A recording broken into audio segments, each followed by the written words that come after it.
Excuse me, భాస్కర్ని కలవాలి. Sir test డ్రైవ్కి బయటికి వెళ్ళారు. మీరు కస్టమర్ లాంచ్లో వెయిట్ చేస్తారా? ఏంటి ఐశ్వర్యకి మురళిక నమ్మలేకపోతున్నారా? వాళ్ళిద్దరూ సైలెంట్గా ఉన్నప్పుడే అనుకున్నాను ఏదో లేకుంటుందని.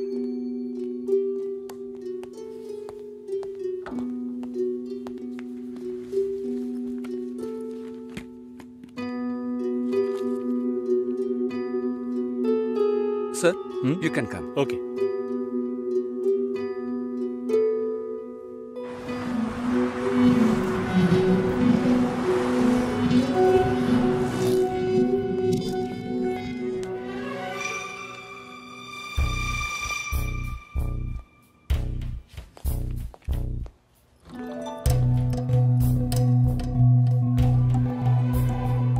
నేను అన్ని ఫోన్లోనే చెప్పానుగా. ఏంటి అందరి ముందు సీన్ క్రియేట్ చేద్దాం వచ్చావా? గొడవ పడ్డానుకో, ఆర్గ్యూ చేయడానికి నేను ఇక్కడికి రాలేదు. We can talk it out. పెళ్ళే వద్దుంటున్నానుగా, ఇంకేంటి దాని గురించి మాట్లాడేది? అది కాదు భాస్కర్. వద్దు, ఇష్టం లేదంటున్నానుగా. అర్థం కావట్లేదా? నిశ్చితార్థం జరిగితే పెళ్లి జరగాలని లేదు, నా తప్పే, నేను ఒప్పుకుంటున్నా. ఇప్పుడు ఇష్టం లేదు, ఎందుకని అడగొద్దు. నా సిచ్యువేషన్ కొంచెం అర్థం చేసుకోండి. నా తర్వాతే మా అన్నయ్యకి పెళ్లి చేయాలి, కానీ మీరు ఇలా. దానికి నేనే దొరికానా? ఎంగేజ్మెంట్ అయిన తర్వాత ఇలా చెప్తే ఎలా? ఒక్కొక్కడు పెళ్లి చేసుకున్నాకే వద్దంటున్నాడు. అయితే నన్ను పెళ్లి చేసుకుని వద్దని చెప్పండి. మరీ అంత తొందరగా ఉంటే దానికి వేరే ఎవరినైనా వెతుక్కో. బెంగళూరు వెళ్తున్నాం, ఫ్లైట్ లో వెళ్తున్నాం, లాట్స్ ఆఫ్ గర్ల్స్, సూపర్ మజా. ఏంటి? నేను బెంగళూరుకి రావట్లేదు. చెప్పే. ఇంతసేపు నీతో నేనేం చెప్పాను? ఏం చెప్పావు? ఇద్దరం బెంగళూరుకి వెళ్దామన్నాను, సరే అన్నావు. క్యాబ్ బుక్ చేస్తానన్నాను, సరే అన్నావు. ఇప్పుడు రానంటున్నావు. అలా చెప్పానా? ఏం తీసుకుంటా? అది ఏమి ఇచ్చినా సరే. నువ్వు ఒక పెద్ద మనిషివి. బాగున్నారా? నమస్కారం. కూర్చోండి. మ్యారేజ్ డేట్ దగ్గర పడుతుంది, లేట్ చేస్తే మంటపం దొరకదు. ఇప్పుడు బుక్ చేస్తేనే ఇన్విటేషన్ ప్రింట్ చేయడానికి కరెక్ట్గా ఉంటుంది. మీరు ఎవరైనా వస్తే. మేము రావాల్సిన పని లేదు, మీరే చూసి ఏం చేసినా ఓకే. సరేనమ్మా, మేము వస్తాం. భాస్కర్ లేరా? బయటికి వెళ్ళాడు. వస్తే చెప్పండమ్మా, ఫోన్లో కూడా కాంటాక్ట్ అవ్వడం లేదు. చెప్తానులేండి. వస్తామండి.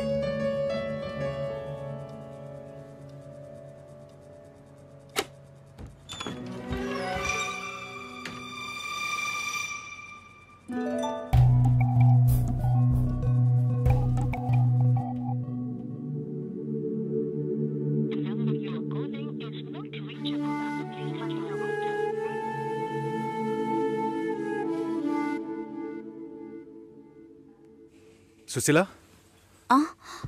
భాస్కర్తో మాట్లాడతావా?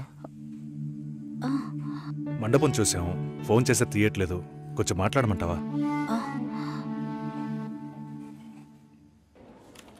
3rd July wedding. సునీల్ వచ్చి. బాబు తప్పకుండా రండి.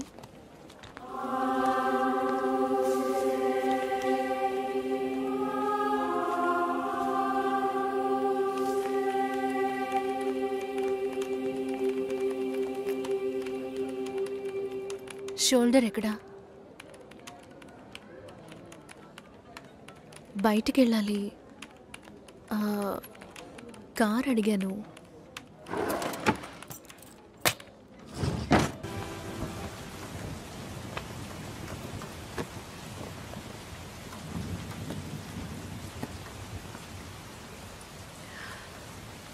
రేపు పెళ్లి కూతుర్ని చేస్తారు.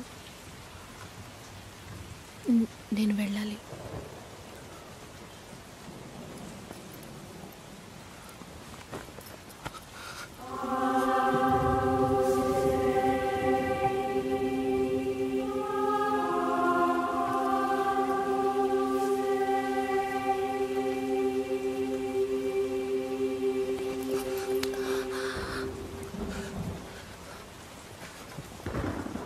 నేను చెప్పినప్పుడల్లా సీరియస్గా తీసుకోలేదు. ఎందుకు అలా చేస్తున్నావు? బాధపడేవాడు చెప్పినా మీకు అర్థం కాదు, చెప్పకపోయినా మీకు అర్థం కాదు. మీ నాన్న ఏమన్నాడు? 10 ఆకుల్ని చూసేవాడు తన ఆకులో ఉన్న భోజనాన్ని ప్రశాంతంగా తినలేడు అని చెప్పాడు కదా. మా వాళ్ళకి తిండే లేదు, వరుసగా వాటాకు నుంచున్నారు. దాని గురించి ఆలోచించకూడదా? ఇంకొకటి వస్తుందంటే దిగులుండదా? లేక నేనేమన్నా మిషనా అన్నీ మర్చిపోయి 1 నిమిషంలో పారిపోవడానికి?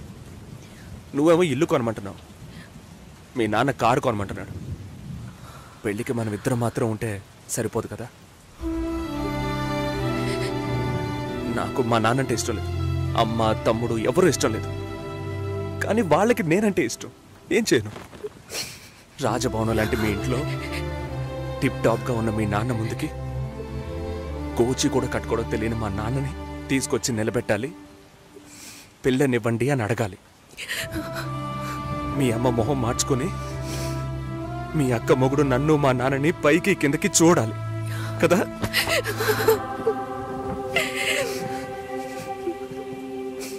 ఈ ఆలోచనలు ఎవరికైనా ఉంటాయి. ఒకవేళ మా నాన్న ఏమైనా అంటే ఏం చేయాలని ఆలోచించకూడదా? నేనే బిచ్చగాడిని కాదే, కానీ మీరు అలా అనుకుంటారేమో అని భయంగా ఉంది. లోపల ఏదో ఒక భయం రక్తంలా ప్రవహిస్తోంది. మీ నాన్న మంచోడు మంచోడు అన్నావే, మేం కిందున్నాం, మీరు పైన ఉన్నారు. మా ఆ అబ్బాయిని ఫ్యామిలీని తీసుకుని రమ్మను మాట్లాడదామన్నారా?